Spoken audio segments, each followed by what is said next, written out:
आज मैं सौभाग्यशाली हूँ, मिथिलांचल के द्वार समस्तीपुर में आने का सौभाग्य मिला और समस्तीपुर में भी डॉक्टर राजेंद्र प्रसाद जी केंद्रीय कृषि विश्वविद्यालय में ये कृषि में शोध की जननी है ये विश्वविद्यालय, और यहाँ देश भर के बच्चे अध्ययन कर रहे हैं। आज उनको डिग्री दी और मुझे विश्वास है कि हर एक क्षेत्र में, कृषि क्षेत्र में ये बच्चे नित्य नए रिकॉर्ड स्थापित करेंगे। गोल्ड मेडल जिनने प्राप्त किया उनको भी शुभकामनाएं और बधाई, और डिग्री के लिए भी बहुत बहुत बधाइयाँ। अभी कल ही कैबिनेट ने प्रधानमंत्री धन धान्य कृषि योजना मंजूर की है। हमारे देश का उत्पादन अभूतपूर्व बढ़ा है, लेकिन राज्यों में उत्पादन में कई फसलों में अंतर है, और जिले के अंदर भी एक जिले में उत्पादन ज़्यादा तो दूसरे जिले में कम है। इसलिए तय किया कि देश में सबसे कम उत्पादकता वाले 100 जिले,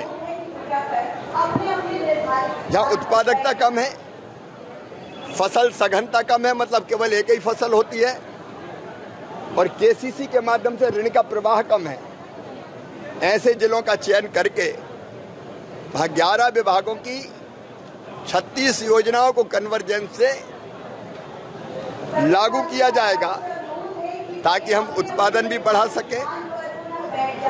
और केवल उत्पादन कृषि का नहीं बढ़ना, खाद्यान्न का, फल का, सब्जियों का, उसके साथ साथ इंटीग्रेटेड फार्मिंग, मतलब कृषि के साथ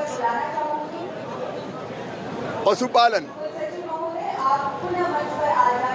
मधुमक्खी पालन, मछली पालन, कृषि वानिकी, बांस मिशन जैसे कामों से भी जुड़ के कम जोत के आकार में किसान ज़्यादा लाभ कैसे अर्जित करे, उसका भी प्रयास किया जाएगा।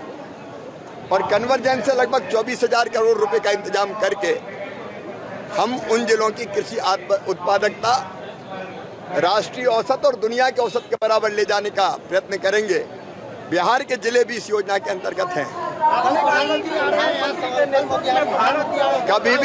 कभी भी प्रधानमंत्री जी का आगमन सचमुच में सौभाग्य होता है, और प्रधानमंत्री नरेंद्र मोदी भारत के लिए भगवान का वरदान है।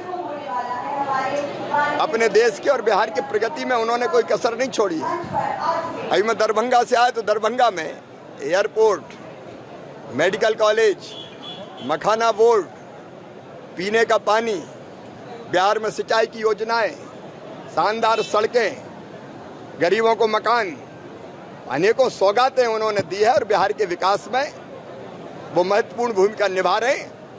वो आएंगे तो बिहार की जनता को और लाभ मिलेगा। विपक्ष कह रहा है कि चुनाव है इसलिए वो आ रहे हैं, चुनावी एजेंडा है। उनको चुनाव के अलावा कुछ दिखता ही नहीं है। प्रधानमंत्री जी तो पूरे देश में जा रहे हैं। अभी दुनिया के कई देशों में गए थे, वहां भी चुनाव था क्या? इसके पहले जिन राज्यों में अभी चुनाव वहां गए थे, वहां भी चुनाव है क्या? अब इनने ऐसा चश्मा लगा रखा कि चुनाव के अलावा इन्हें कुछ दिखाई नहीं देता, लेकिन हम विकास और जनता का कल्याण सोचते हैं।